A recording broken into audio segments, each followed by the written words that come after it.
Welcome to the circus. Well,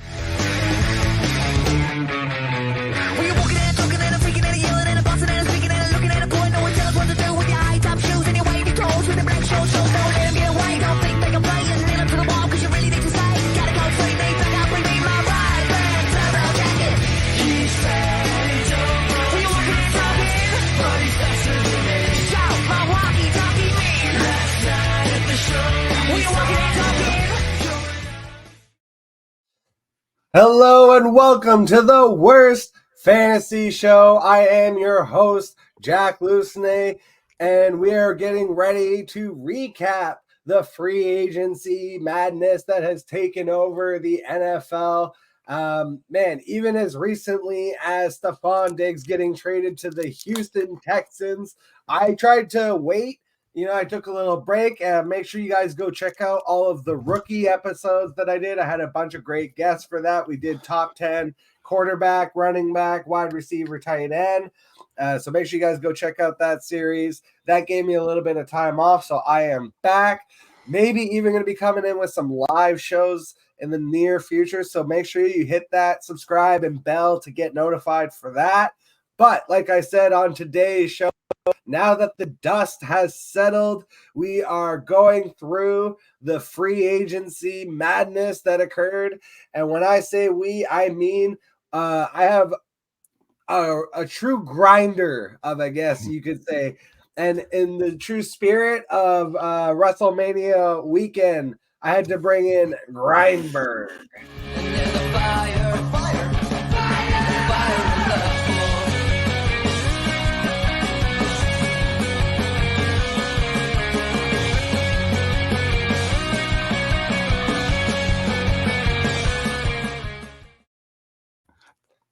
Welcome back to the show, Mike Lindberg. What's up, Jack? Thanks for having me back. I love it. I love it. Thanks for that intro. That intro is sick. It's pretty on point. Got the little beaver in there, very Canadian-esque. I love it. How you doing this morning, Put a buddy? little triple X on his bottle. I don't know if anyone even noticed that, but it was really hard for me to draw those X's with my mouse because my mouse is a piece of shit. I love it. Anyways, we're gonna get right into the free agency here because there was so much to get to. Kind of separated in early and late waves. There was like a big early wave and then a big second wave of free agency. A lot of trades that went down. So, this is why I always say too in dynasty fantasy football, working in 3 to 5 year windows is for the birds. That shit is silly. It doesn't exist anymore, especially when you have free agency periods like this. So Totally. We'll start with the quarterbacks. I'm just going to run through quickly the early wave of quarterbacks, and you can pick out one that you really like here. So Russell Wilson to the Steelers. Obviously that went down, and then Kirk Cousins went to the Falcons on a massive deal. I don't think there's a quarterback that's been more paid than Kirk Cousins. 4 years, 180 mil. And then Mac Jones gets traded to the Jaguars for peanuts. Baker stays with the Bucks, 3 year, 100 million. And Minshew Mania takes his talents to Las Vegas with the Raiders on a 2 for $25 million deal. So, obviously Kirk Cousins is the big one here. Is that the one that really stands out for you? I think it's the one that stands out for me as far as like making the people around him better. I don't think this actually is a huge impact for Kirk Cousins, but it's a monster impact for all those guys that are going to be around him now. Big fallout in Minneapolis too for the Vikings. I don't think that's a situation that I think they wanted to keep Kirk Cousins in there, but now they've had to make a couple of decisions now, and they got that extra draft pick now. I could see them moving up. But as far as the guys go, yeah, Kirk Cousins making that big move to Atlanta. I think it's an awesome situation, especially for those people that have those Drake London shares, those people that have those Kyle Pitts shares, and also the Bijan Robinson shares are all going to go up in value here. He's a quarterback that makes those guys better around him. He's going to be, around that same mark of like quarterback 12, quarterback 14, good for those 4,500 yards, probably around 30 touchdowns. That's going to be a big increase for the guys that are going to be around him because if we know what happened last year, Desmond Ridder, Taylor Heineke, those guys ain't it. And be interesting to see there. I think the Falcons are going to have a huge upgrade in their offense. I think that's a really good situation. They're going to compete now with, the Bucks, who also made a big splash here and kept Baker Mayfield. That's another big contract too, and I think he really deserved that one. I love that move. And then keeping Mike Evans too is huge for them. So those are the two big ones for me. I think Baker Mayfield staying there and Kirk Cousins leaving and going to Atlanta are monster situations. Kirk Cousins is definitely the rising tide that lifts all boats for Atlanta. I think also underrated is the coaching staff that they brought in, basically Rams light. Rams coaching staff ordered from Wish with Raheem Morris, more of a defensive mind, but even the offensive coordinator, I'm pretty sure, was like from that same tree. I forget exactly what his name was, but the bottom line is they've basically brought in like a version of the Rams coaching staff. And so when you look at what the Rams did with Matthew Stafford, I think that's exactly what they're going to do with Kirk Cousins. And so I see that path. There would be certain, like if it had still been Arthur Smith, I'd be like, I don't even know if Kirk Cousins saves this offense, honestly, with the way Arthur Smith likes to run things. But, like I said, with that new coaching staff, and combined with Kirk Cousins, who hurt his leg, not his arm, and has never been the most mobile of quarterbacks anyways, I agree with you that I feel like 4,530 is basically like the average bar that he should be able to attain. Agreed. Yeah. And yeah, like that coaching regime is now different. It can't get any worse than what Arthur Smith did to that offense. And that's huge news for Bijan too. They're going to be in a lot better scoring positions there for him. He should get the lion's share of the snaps. So we'll see what happens. But I mean, I can't see them reverting back to that old 60-40 split between those two guys. I will say one thing is I'll be drafting a shit ton of Gardner Minshew in Superflex drafts if he makes it through this draft process. If they don't draft someone really early and it's between him and Aiden O'Connell, fucking Farva over there in Las Vegas, like I'm going to be taking a ton of late Gardner Minshew shares where it's like I'll just take the shot and hope that he gets that starter job. But that was definitely a little bit more on the back burner. Let's get into the second wave of these quarterbacks because shit went down. I did a whole video about Justin Fields getting traded to my Pittsburgh Steelers. We were stroking the furry wall because we already had Russell Wilson. We bring in Justin Fields. I actually didn't hate it because of what that tells me about the potential culture shift, which has been a long time coming in Pittsburgh, and almost they were resisting it, it felt like, when we had to go from fucking white bread to white bread to white bread, from Roethlisberger to fucking Mason Rudolph to fucking Duck Hodges to fucking Kenny Pickett, like finally giving us a true mobile quarterback when we should have just drafted Lamar Jackson all those years ago. So maybe that's just my personal feelings, but speaking of Kenny Pickett, he gets swapped over to the Eagles. And then Jacoby Brissett goes back to New England. That's a sneaky underrated one. Tyrod Taylor goes to the Jets. Smoking Joe Flacco, old man Flacco, falling asleep on the sidelines. He'll be doing it this year in Indianapolis instead. And behind A-Rich, could definitely see playing time. And then Cleveland, what a fucking mess Cleveland's in now because they've got Jameis Winston, Ty Huntley, and Deshaun Watson in one of the weirdest quarterback rooms I can remember. Mason Rudolph, speaking of him, he went to the Titans on a one-year deal. Drew Lock went to the Giants. Marcus Mariota to the Commanders.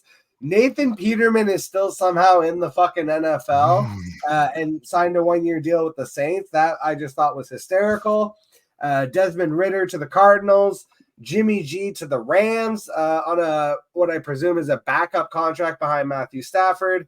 And sneaky underrated. This one I actually, I think if Sam Howell can somehow latch on with the Seattle Seahawks, he looked decent in Washington at times. And I think they could potentially unlock, the safer side of Sam Howell.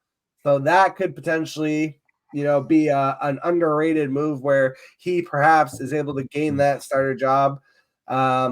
and take it over from Geno Smith, because Geno Smith isn't going to be there permanently, obviously. So I'm not saying like he's going to start over Geno this year, but again, just kind of looking down the road of maybe in a year or two, if they really like him, if they don't really draft anyone, just kind of sneaky. But out of all of those names, were there any that really stood out to you? Well, I mean, yeah. You mentioned the couple there. I mean, the Sam Howell move, I think that was sneaky as well. He really struggled with a really poor offensive line, especially in the latter half of the season when they decided to unload all their defensive weapons and they started, losing games by larger amounts. They didn't protect Sam Howell at all. If you look at the first part of the season there, he actually was almost a league winner in the first half of the season last year. He was a top 10 quarterback. He had some protection there. Their defenses weren't giving up as many points. And with a little bit of protection, I think he could be a sneaky play, like you mentioned. And then the other thing you also said is that interesting quarterback room in Pittsburgh. It's a huge upgrade for them. Considering what they had last year. So, I mean, your Steelers there are going to be competitive once again. I don't think it's the future situation. I mean, I don't think any of those guys are going to be long-term starters. Maybe Russell Wilson next year, he could maybe, if he puts out a decent season, both those guys take a lot of sacks. Both those guys, I mean, Justin Fields, if he can stay in the pocket, but he doesn't make his reads quick enough. So, I can't see him being a starter in this league anymore, but, that's just my opinion. A lot of people still have their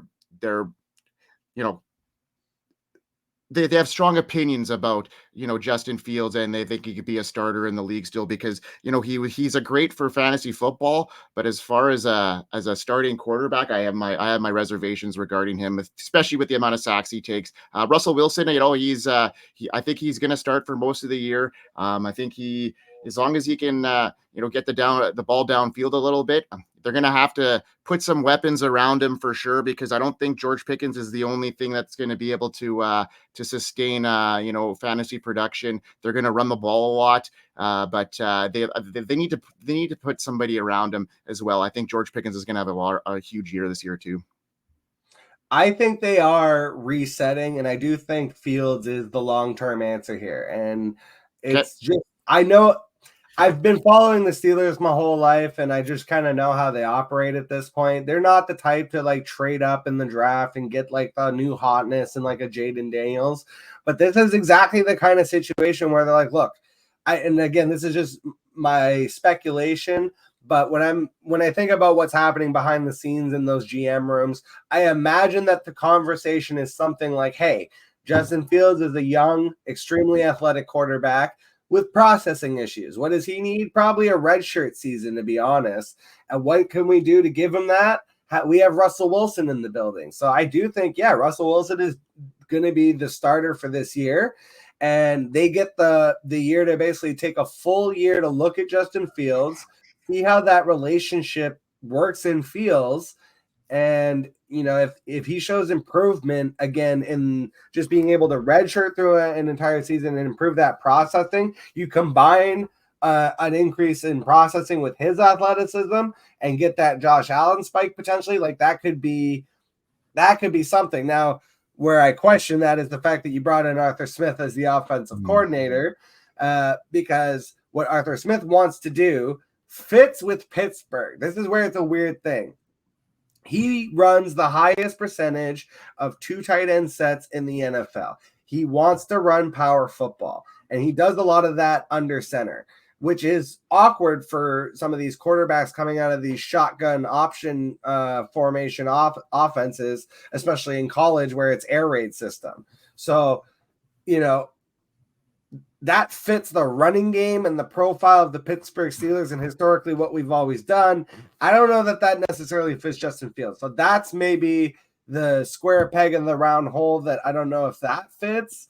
But again, the idea of giving Fields a redshirt season on the cheap to see if maybe we have something, and we have Russell Wilson, a veteran, to start in the meantime.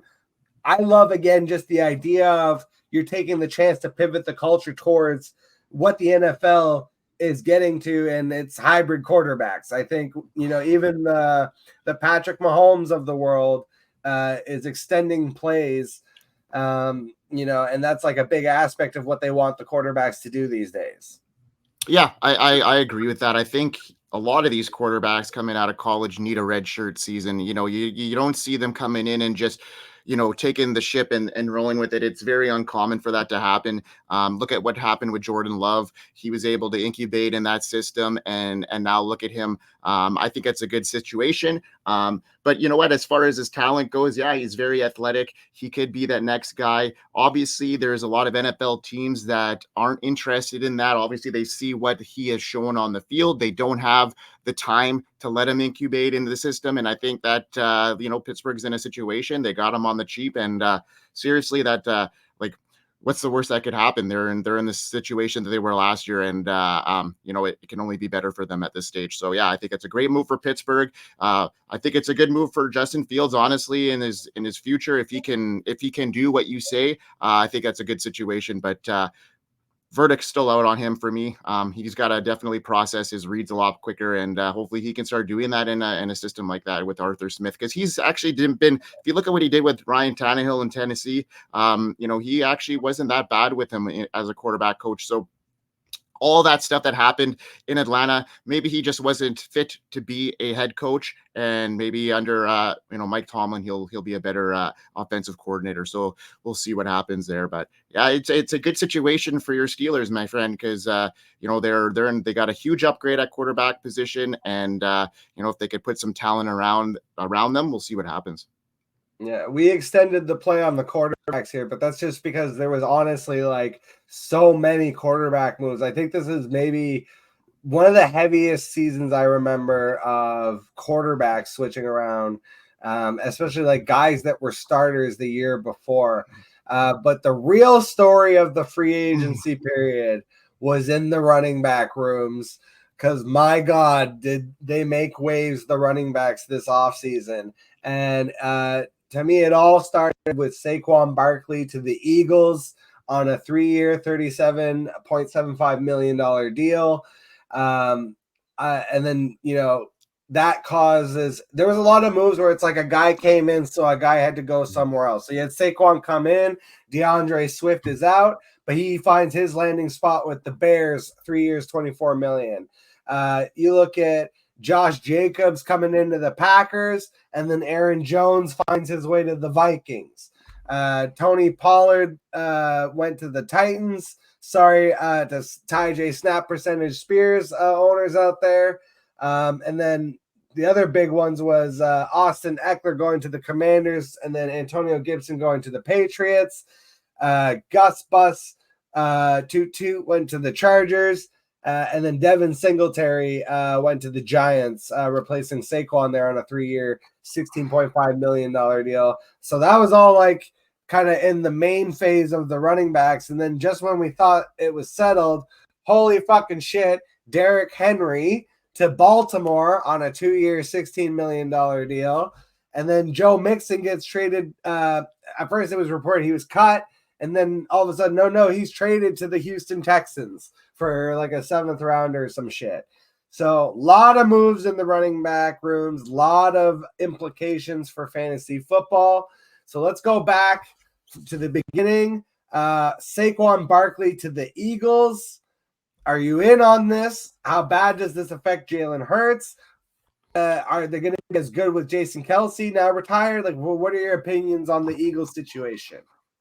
Yeah, I mean, I think that's a pretty lateral move for Barkley. Maybe not as successful. I don't think he's going to have as many opportunities as he did last year in with the Giants. Still a great, situation for him. Probably one of the better situations he could have landed in, honestly, when you consider that. But yeah, I mean, you mentioned Jalen Hurts, and I think, he's a very interesting situation there because of that fact that you say Jason Kelce is gone. The biggest thing for me with Jalen Hurts too was he lost Shane Steichen the year before this one, and if you look at his passing numbers, they went down substantially. Even though he finished pretty much the same as quarterback two seasons in a row, you look at those numbers, and he produced, I think, 3 less fantasy points a game in 2023 as he did in 2022. Now, if you take, say, 2 or 3 rushing touchdowns away from him, which is a pretty realistic situation now, with that tush push maybe being a little less effective, but also, do you think they want to be running Jalen Hurts in the red zone, 15, 16 times a year? They don't. So bringing in Saquon Barkley might take some of that pressure off of Jalen Hurts. He's bigger. They didn't have that bruiser guy that could get into the end zone like they did. Last year, they had DeAndre Swift, Boston Scott. These guys aren't built to be those guys that can rush into the end zone like that. So I could see that happening. Jalen Hurts is still a very, very good play in fantasy football, but I think he takes a little bit of a step back here with those 2 factors that I mentioned. And Saquon Barkley there, I think, is a pretty lateral move for him. I think he's going to have a lot of scoring upside. He's going to see a lot more scoring opportunities this year than he did last year. But he may not see as many carries or receptions because of that as well. The next one that I really want to talk about, because this is just something in football, sports, fantasy football that just kind of grinds my gears. Josh Jacobs to the Packers, okay?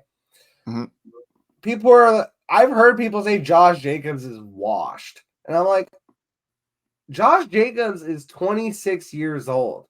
Just because he had a bad season last year, coming off a season before that where he touched the ball 400 fucking times, doesn't mean he's washed for the rest of his career. Like, I don't understand some people's thought process. And I feel like the Packers is an incredible landing spot, especially given that Jacobs is an exceptional pass catcher. He's been doing it basically his whole career. I think this is stellar for Josh Jacobs. I think it's great for the Packers. Again, he's 26 years old. This isn't like when Eddie Lacy turned into Fat Thor. And I think, Jacobs, it was reported like missing workouts, and there was tension with the team, and they didn't want to resign him, and I don't think that shit's going to happen here with the Packers. I think he's going to come in with chip on the shoulder, in shape, ready to compete, and I think he's going to have a monster season with the Packers. Oh, yeah, me too. I mean, just look at this. Okay, so, Aaron Jones finished last season red hot. I mean, he was pretty banged up for most of the season. Jacobs has rushed for 5,500 yards in his career. He's got a 4.2 yards per carry. That went down last year a little bit because of the situation he was in. Getting a new coaching change halfway through the year, a lot of different things happened. Since 2019, he is, only behind Derrick Henry for rushing touchdowns. That's incredible. Jacobs led the NFL in rushing yards in 2022, 1,653 yards and 2,000 yards for scrimmage. That's just 2 years ago, man. In 2023, he missed 4 games. He was playing on a tag. He knew that probably his situation in Las Vegas, his days were going to be numbered there. Similar to Saquon Barkley, these guys were playing on a tag. They weren't very motivated to be, putting their body at risk. So, therefore, with the change in coaching staff in Las Vegas, there was a lot of variables there that probably played into the account of Jacobs not playing as much. They wanted to see what they had in Zamir White. So all these factors come into play. You mentioned that he's only 26 years old.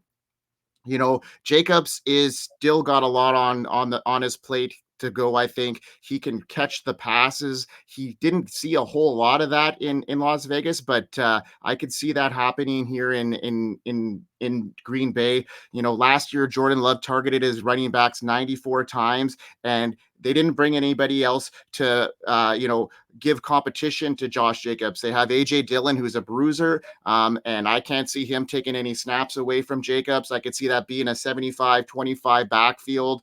Jacobs is going to get a lot of those red zone looks. I could easily see Jacobs getting the ball, 75 targets this year, and that could easily get him into the top 5 range. So I have him, aggressively ranked as a top 5 running back this year in a redraft. And he's in a great situation there. I think young team.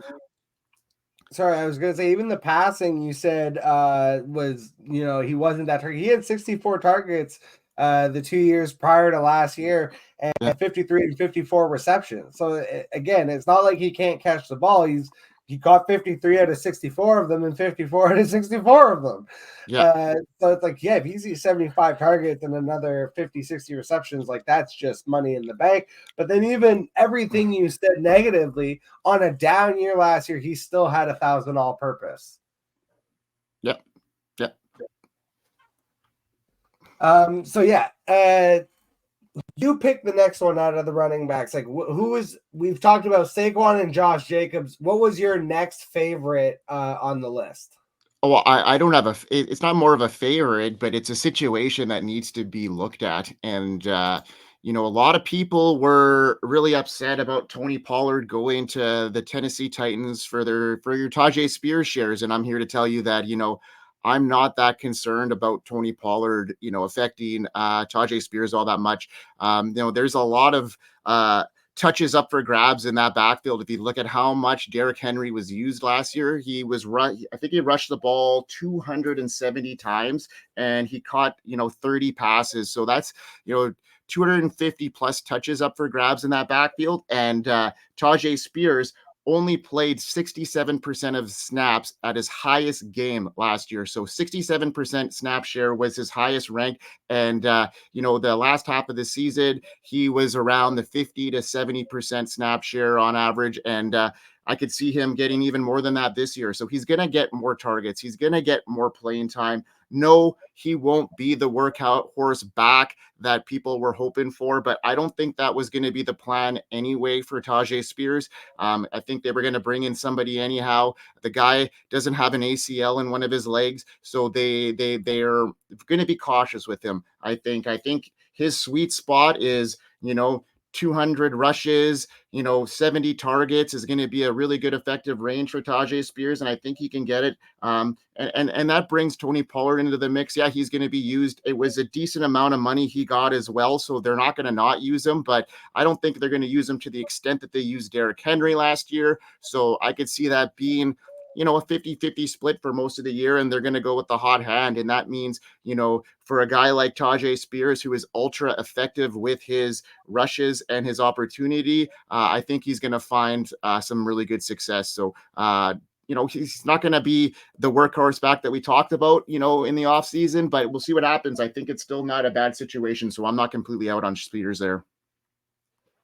I might be completely out on this whole fucking team, to be honest with you. Yeah. I don't know what it is about the Titans, but I just I don't have good vibes about the Titans. I don't like that they let go of Mike Vrabel. I don't like really the what they did with the overhaul with the coaching staff. I'm not sold on giving Calvin Ridley fucking $90 million. I'm not sold on the receiving room. I'm not sold on Chico Conquo as like a true top 10 tight end option. And I'm not sold on the backfield. And the offensive line is still in shambles, like struggling with the Titans. I feel like the potential for them is to be mid and for them to be like, scrounging out some fantasy value on the back end. But it's like, I don't know. I just feel like I wouldn't pay for Tajay Spears in any single digit round. And I won't be drafting Tony Pollard either. I think a 50-50 split, if they both get like 800 all-purpose yards and 68 touchdowns apiece, that's great for one running back. It's shit for two.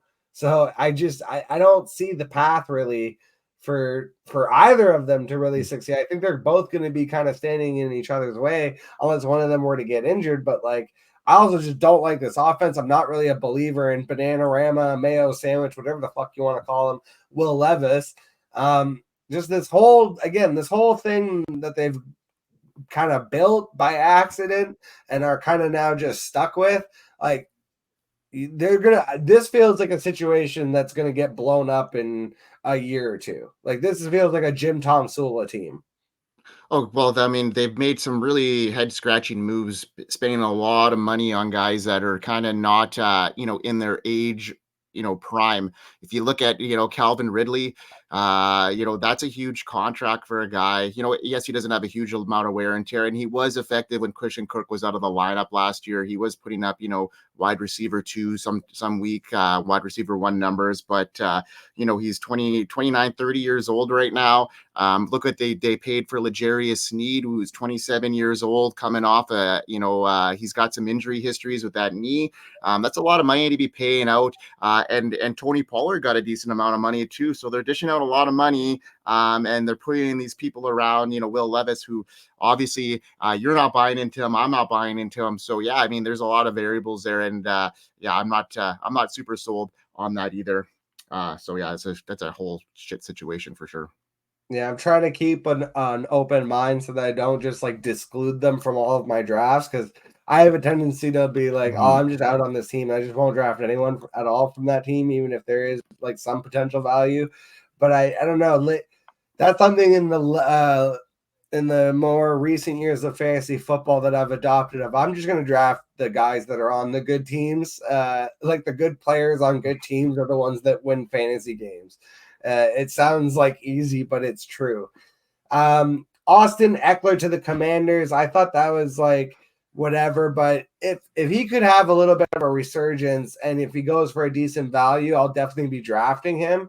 The other big one obviously was Derrick Henry to the Ravens. That's lock, stock, 2 smoke and barrel. He's a genetic freak. I don't care how old he is. He's going to get 100 touchdowns in the next 2 seasons. So he's going to be, I think it's going to push him to the top of draft boards. Honestly, you might see him creep up to like, especially in single quarterback, like redraft leagues. I wouldn't be surprised to see Derrick Henry creep into the back of the first round. So that one to me feels locked in. But Joe Mixon was an interesting one to the Texans, because we saw how valuable Devin Singletary was. Are you in or out on Joe Mixon? Like, do you think the talent is still there? How much do you think he can improve upon like the season that he just had with the Bengals? Like, you're really not. I don't feel like you're getting that much better of an offense when you're just going from the Bengals to the Texans. So is he potentially going to be maybe overdrafted because people are going to maybe look at the new team spike, and it's really just going to be same old Joe Mixon, who's great, but I wouldn't want to draft him in the 2nd or 3rd round, if you know what I mean. Well, he was, I think he finished as like the RB6 last year, which is crazy when you think about it. He just had the opportunities.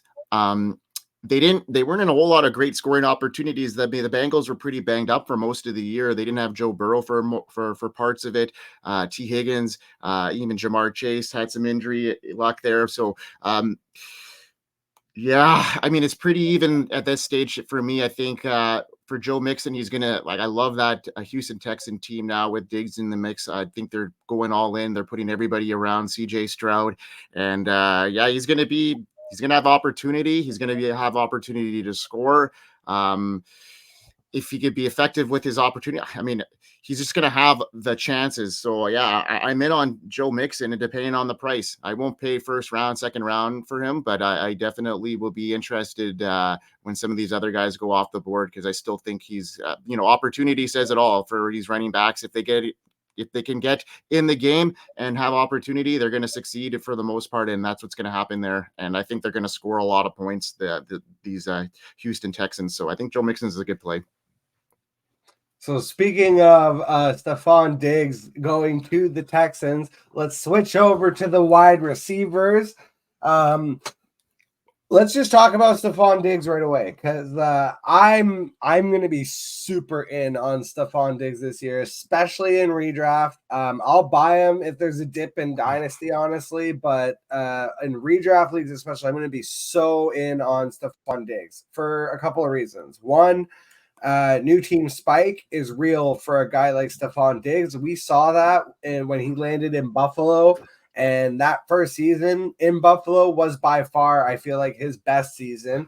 But he is like, in this offense, to me, he is immediately the number one. He's going to basically maintain the 160-ish targets that he had in Buffalo, except those are going to be targets now from CJ Stroud. And honestly, I think this could be definitely a bounce back year for Diggs, but I think he could literally compete for top 3 wide receiver in the league. If you're buying in on CJ Stroud suddenly being like a top 3 quarterback in dynasty leagues and being that good in terms of, because for him, it's definitely not because he's running it, it's pure passing numbers. So if he's going to throw the ball 600 times and, increase his passing numbers even from last year, you have to imagine that Stephon Diggs will be a big reason. And we saw even the leap for Josh Allen that first year in his passing numbers when Stephon Diggs came to town. And the best part of all of this is that the Texans reworked the contract already. So Stephon Diggs isn't playing out his Buffalo contract. He becomes a free agent next year. So this is Stephon Diggs, new team, chip on the shoulder, playing for a new contract. He's going to have 1,500 fucking yards. You think so? Okay. Yeah. You heard it here first. I'm higher on Nico Collins than I am on Diggs in that offense. I think Collins is ultra efficient with what he did last year. He hardly played. I think his highest snap share was around 70% last year, and he was super effective with those numbers. I'm worried about Diggs a little bit. I think he's going to have, a very good season. I think top wide receiver 1 is very ambitious for me. I think because of how I see Nico Collins falling in there and also Tank Dell, I could see all 3 of them being top 36 wide receivers. I think they want to spread the ball around a little bit more, but we'll see. Diggs is a prima donna, and if he doesn't get his 12 targets a game, we will see how much of a stink he could put up there. So he's in a very different situation. Just a lot of variables. I think Nico Collins is going to be very good next year. I still think Diggs is going to be very effective. I don't think he's going to be such a threat in the red zone as he was in Buffalo because of Nico Collins being there. He's a taller receiver who can get those contested catches, and he scored a lot of touchdowns last year. So if Diggs can keep up with the target share, and if there's enough room to spread that ball around, I think he can be a very, very effective play. Yeah, especially in redraft. I'm not buying too much into Diggs in Dynasty, especially with only a 1-year contract, because if you look at the last 2 seasons with Diggs, he fell off a cliff in the last half of the season. Maybe it could just be his wear and tear on his body. He's a bit older. So we'll see how it goes. I think playing in a dome for most of the year too will help him. So I'm still assessing that situation, but I'm still pretty high on Nico Collins moving forward. Well, and again, I'm not saying that Nico Collins is going to be bad or out of this offense. Again, there's 600 I think CJ Stroud, given a full season, is going to hit that 600 pass mark. So when you talk about splitting 600 passes around that offense, I'm just saying, though, again, that first year in Buffalo, and it wasn't touchdowns. It was 166 targets, which I feel like is very attainable in this new offense. 127 receptions. It really just was, he was more efficient that first year, and he finished with 1,535 receiving yards. So, and that was enough to be top 3, and he only had 8 touchdowns that year. So who was his wide receivers that year? Were they of Nico Collins and Tank Dell quality? Probably not. But I mean, it's not like you. But again, that's what I'm saying. Of like with Josh Allen, it's a little bit different because you have to account for the lack of passing targets in that offense because of how much he runs the ball. You don't have that problem with CJ Stroud. You know what I'm saying? This is like the way Kirk Cousins throws the ball 600 times. That's what CJ Stroud is going to do. So again, it's like you're not taking away from Nico Collins in this offense to give it to Stephon Diggs. What I'm saying is it already exists. And also to the point of Tank Dell, I don't see Tank Dell as a primary wide receiver in the NFL the way other people do because of his size and saw clearly the ability to get injured. I see him more as like an X wide receiver, like a really incredible slot guy that can move in and out and do some really incredible things. But yeah, I see Stephon Diggs on one side, I see Nico Collins on the other, and Nico Collins could just as easily pop 1,210, while Stephon Diggs also has his 1,508. You know what I'm saying? Like, there's room in this offense for Totally. both of them. I think the guy getting left out in the cold is Dalton Schultz, and whatever is the third wide receiver, and again, Tank Dell, fully healthy at that beginning. He's not going to be fully healthy. Even if he's available, it's going to take him time to work back from the injury and work his way through the offense and getting back to full game speed. So again, especially that first half of the season, and the fact that Diggs, I don't even really think can complain because he's on a 1-year contract now. If he had come in and they had kept the Buffalo contract, I would understand where you're coming from with the diva shit. But this is like, he knows that he's only got the 1 year. If he fucks around, they'll just let him go to free agency, and then he'll get less money in free agency because he fucked around. Whereas if he just pops a good season, either he re-signs a great contract with them and then becomes a diva, or he goes and signs a contract somewhere else, pops another good year, and then goes back to being a diva. So I'm not saying that I think his personality is going to change or anything, but I'm saying the personality is such that he's not the type of guy that I think is going to sacrifice his money over being a diva. Yeah, he's a situation where if he comes in and can be a contributor right away, I think he'll definitely make a difference in that lineup. And like you said, he could play on the outside. I think Tank Dell is going to play a role if he could stay healthy, like you mentioned. There's a lot of targets to go around. I'm just not as optimistic about his top wide receiver one outlook. In that offense, I still think he's a top 24 for sure, and he will get his large target share. It'll be awesome to see. I think that offense is going to be great. Yeah, well, I'm again projecting Stroud to definitely support 2,000 yards minimum. Like, I'm like, if Stroud is this is the thing, is like, this is contingent on, and I feel like I've put cold water on the Stroud hype because people are like talking about like, oh, he's the dynasty QB2 now. I'm like, the fuck are you talking about? Like, I'm sorry, I'm still taking Lamar, Hurts, Allen, Mahomes. Like, I'll take Stroud maybe after those guys. You can talk me into it over some other guys, but my God. And so I was putting cold water on it. But again, if Stroud actually does take that leap and has a 5,000 yard season, which is very possible, especially if they're removing the hip drop tackle next year, and all of a sudden guys are throwing all over the fucking parking lot on the defenders. Like, if Stroud pops 5,000 yards next season, the main contributors are going to be, in my mind, Stephon Diggs 1, Nico Collins 2.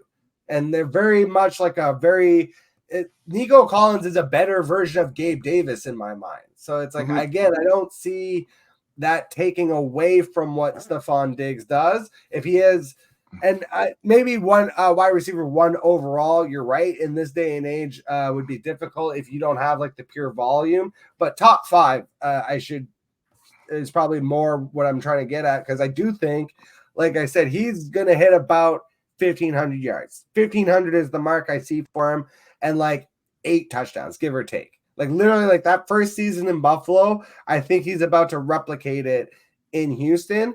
And if you can get any kind of discount on that, I will buy it all day long. So we spent a lot of time on Stephon Diggs. Are there some other wide receivers that you might want to talk about here? Well, Hollywood Brown going to the Chiefs, I think, is a big one for them.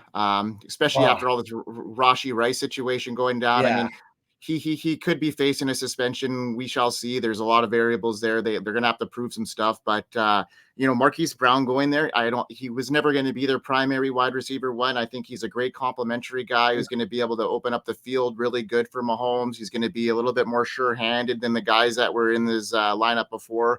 So I like that. I love Deontay Johnson going to Carolina. I think that really gives Bryce Young some support there. I think they're going to try and get him some weapons. So I really do like that Deontay Johnson move there. I think he's going to be a target hog again. Mike Evans, Michael Pittman, both those guys signed nice big contracts. I think they're both solid players there, and Evans especially. I think good for him getting that monster deal. I think he's in line for another 1,000-yard season with Baker there. Yeah, I mean, a lot of movement. It was so hard to keep our head over all of it there, but yeah, we're still trying to figure it all out, right? We're still trying to see where these guys are going to fall into lineups. Like we had the really large discussion on Diggs there, and you've changed my mind a little bit there. I'm going to move him up some spots, definitely for sure. But yeah, man, what a crazy week that's been. A little crazy month essentially. Yeah, let me run through the wide receivers real quick, and we'll get back to Deontay for a second because I made a trade that I want to ask you about. So Gabe Davis to the Jaguars, 3 year, 39 million, which I thought that was an excellent fantasy football move. That is fantastic for Travis Etienne because Gabe Davis is one hell of a run blocker at the wide receiver position. So great. That's great for ETN. Not so much for the quarterback or Gabe Davis. Don't really care about that. Yeah. Patriots re-signed Kendrick Bourne. Pity City and Mike Evans stay in place. So Pity City, Michael Pittman stays in Indianapolis on a 3 year, $70 million deal. Mike Evans, 2 years, $52 million with the Bucks. And then the new wide receiver one for the Bills right now, as it stands, is Curtis Samuel on a 3 year, $30 million deal. They also got Mac Hollins, big old snack there. So he's going to replace Gabe Davis for the run blocking. So that's good. And then Jerry Jeudy to the Browns, traded and then re-signed on a crazy deal. Calvin Ridley, we talked about a little bit, 4 years, $92 million, 50 guaranteed. That was insanity. Hollywood Brown to the Chiefs. Keenan Allen traded to the Bears. I thought that was massive. Especially how that's going to affect that offense with potentially, probably, most likely a rookie Caleb Williams at the helm. I'm going to be really scared about drafting DJ Moore because it feels like Keenan Allen's going to eat into that target share. I don't know how much is going to be there in that rookie season, but we can talk about that in a second after the trade thing. Darnell Mooney, Deontay Johnson, and then Stephon Diggs. We talked about it. Excuse me. So back to Deontay Johnson. I'm not a believer. I watched this man quit on our team. I know 27 is pretty young for a wide receiver, but he's already been in the league for like 5 years now. He has had one whole season over 1,000 yards. And that was the year he had over 100 receptions. Like, he is a great wide receiver too. He is not the guy that I want leading my offense. And I'm looking at what the Carolina Panthers have done. I don't know that this is going to work for them next season. Like, how much of a leap is Bryce Young really going to be able to take under this coaching staff offense and with these weapons of Deontay Johnson and Adam Thielen? So I had Deontay Johnson in a dynasty league where I have some decent wide receivers, and I was looking to pivot. And so I actually traded him. It's a 12-man super flex dynasty PPR. I traded him for the 204. I don't have a lot of draft picks. I usually trade all my draft picks away. So this was a way for me to get back in the draft. So I only had the 203 and a fourth rounder. So now with the 204, I was like, okay, cool. Now I get back-to-back rookie picks. I can kind of reset my wide receiver position because I feel like this is a really deep wide receiver class. I could take a shot on a running back. So I like that I'm now able to basically turn Deontay Johnson back into a rookie and take my shot on the next guy that I think. So do you think how do you feel about that? Like, did I get enough for Deontay Johnson? Do you think I should have got more, or what do you think? I think that's a great value for him. I think you got a very good deal on that. I mean, if you look at that wide receiver class, you said the 203, like that's you're talking about guys that I already had the 203, so I traded for the 204. Yeah, which gave me, and now I get back to backs. So that brings you with still probably a first round wide receiver talent, and I like that a lot. You're getting quite a bit younger there. Like you said with Deontay Johnson, I still like his situation. I think with Dave Canales there, the quarterback whisperer, I think he's going to do wonders for Bryce Young. I think they're trying to get him people around him that is going to make him play a little bit more effectively.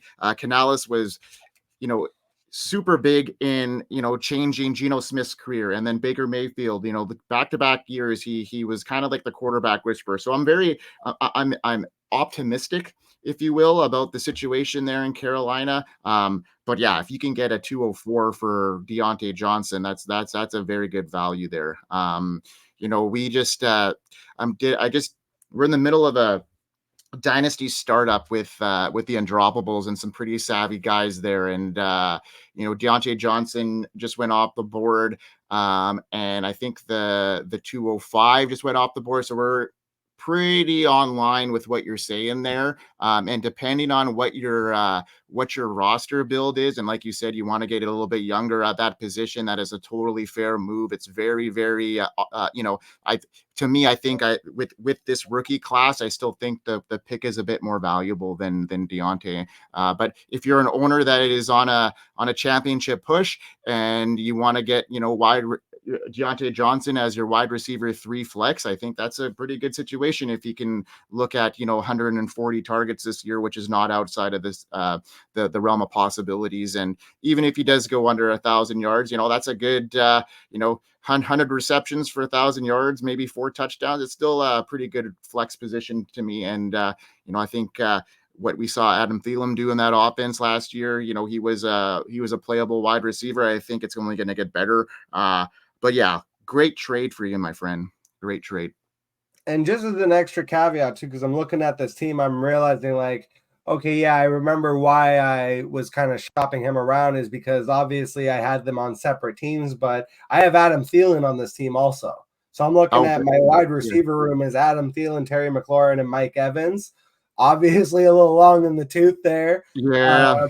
I was like, okay, obviously I'm not going to be able to get really anything for Adam Thielen, but Deontay Johnson, I can flip him. And again, like I said, I already had the 203. Now I've got 2 rookie picks, 203, 204. I get 2 shots at wide receiver basically to make my wide receiver room younger. Because, I probably won't take a running back now that I'm looking at. I've got Achane, Mixon, Pacheco on this team, a couple other guys that can maybe do things. But yeah, the last thing I really want to talk about, we haven't even gotten to the tight ends. I'm just going to spoiler alert. There is nothing for tight end. I will name them out loud, and you can say one if you even like one. But there was fuck all for tight ends, guys. So we're ending this basically. I'll just, you know what? Let's just get it out of the way right now. Tight end position. Patriots re-sign Hunter Henry, 3-year, $27 million. Dalton Schultz re-signs Texans, 3-year, $23.5 million. Colby Parkinson to the Rams, 3-year, $22.5 million. He's going to be a popular sleeper. You're going to hear that a lot from fantasy football analysts. They're going to be like, oh, Colby Parkinson is my sleeper. Just wait. There's going to be like 23 of them that say that shit. Will Dissly, 3-year, $14 million to the Chargers. Jonnu Smith, 2-year, $11 million to the Dolphins. That's irrelevant. Gerald Everett fucking things up for Cole Kmet going to the Bears, 2 for $12. And Noah Fant, 2 for $21 million for the Seahawks. He re-signed there. So anything? Nope. Yeah, nope. Exactly. All right, so let's go back to Keenan Allen.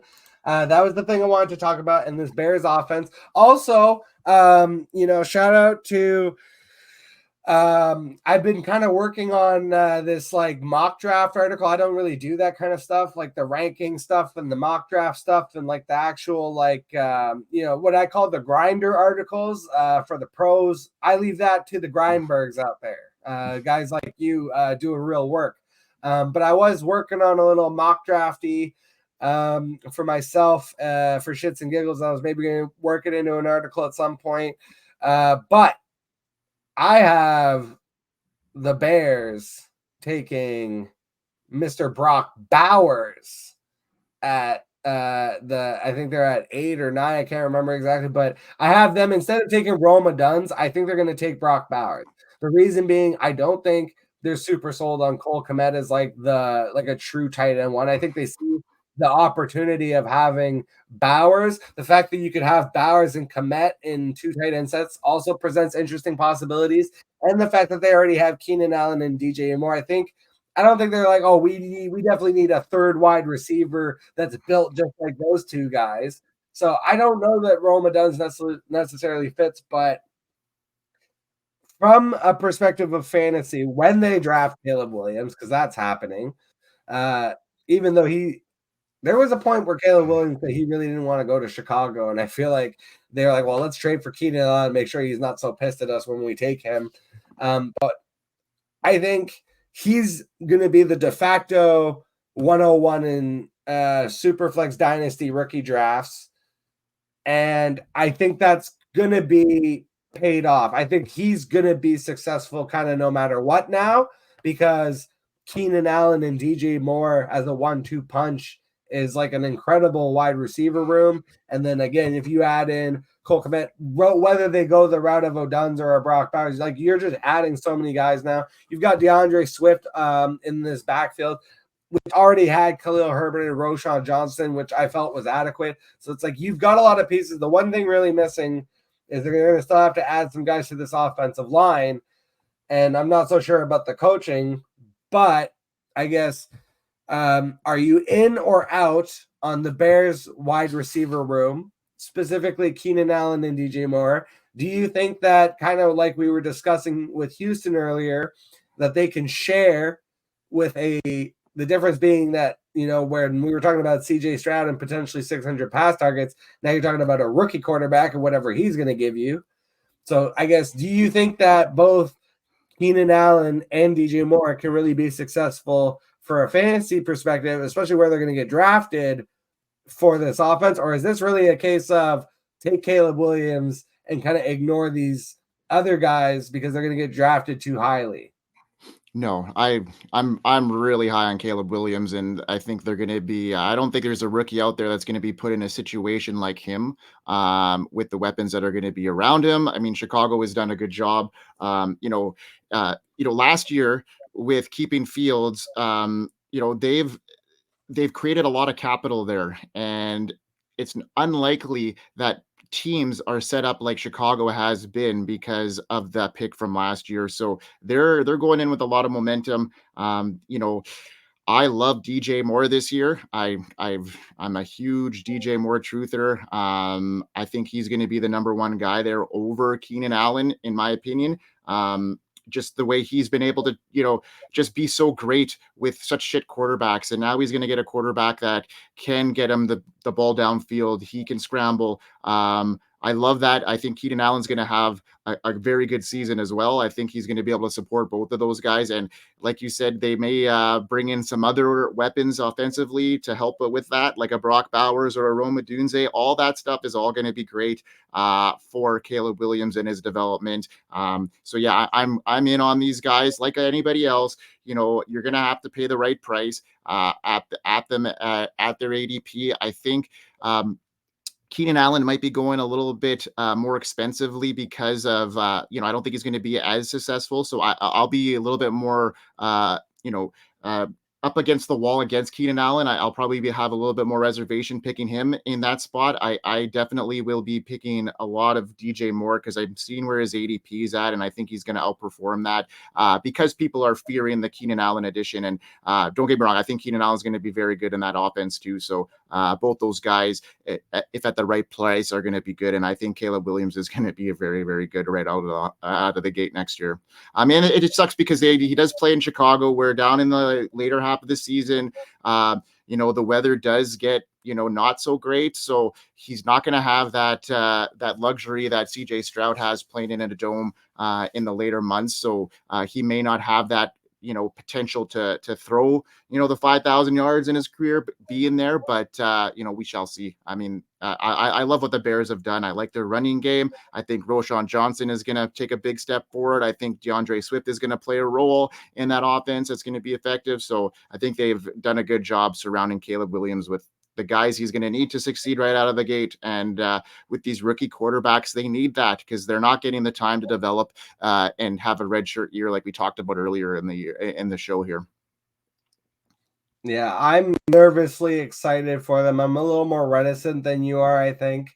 But yeah, I like the moves obviously overall for the team. I'm in on Caleb Williams because again, when you have these kind of weapons, it's almost like I don't see how you can fail. But yeah, I don't know. The ADP for Keenan, I think if it stays around like the late second, third round, I'm gonna be out on that. Yeah. And I'll be more like you said. I think I'll take that chance more on DJ Moore if he's still floating around like the fourth, fifth. Like I'll end up taking the cheaper guy. It's kind of how I am for ADP stuff. But man, we grinded our way through this, and I super appreciate you being on the show, man. Help me carry this free agent frenzy. I went out of my way to avoid calling it that because there's a funny thing I saw on Twitter where it was like scrolling. It was like every single fantasy analyst had named their show Free Agents Frenzy. So I was like, I need to name this anything other than fucking Free Agent Frenzy. But I appreciate you helping me through the show. For the people out there that don't know, let us know where we can find all your good work. Oh man, I'm kind of all over the place. You can find me on X or Twitter at FFCanuck99. I do work for a bunch of platforms. My most recent one, I just started a new show called the Fantasy Forecast for the Fantasy Football Advice Network. So you can catch us on that stream. I do work for the Player Profiler on the news desk, and I recently got selected as an anchor to host the Player Profiler Today show on Wednesdays. So that's a huge plus for me. And then I do work on the background for the Undroppables. I do the Uncovered series for them. So I help onboard all members that are doing NFL team specific content. And yeah, I also have another show called the Dynasty Plus Pulse with my boy Brandon Booth Biggs. Yeah, so we do a lot of different stuff. But yeah, catch me on X and you can find all my stuff there. And you can find me and my co-host Rocky here also on Twitter. So make sure that you super kick that subscribe button. Go check out FF Canuck 99 on Twitter. Make sure you subscribe. Make sure you check out Fantasy Football Advice Network. They're doing great shit all the time. Go check out all the other stuff Mike is doing. He's a true grinder in this game.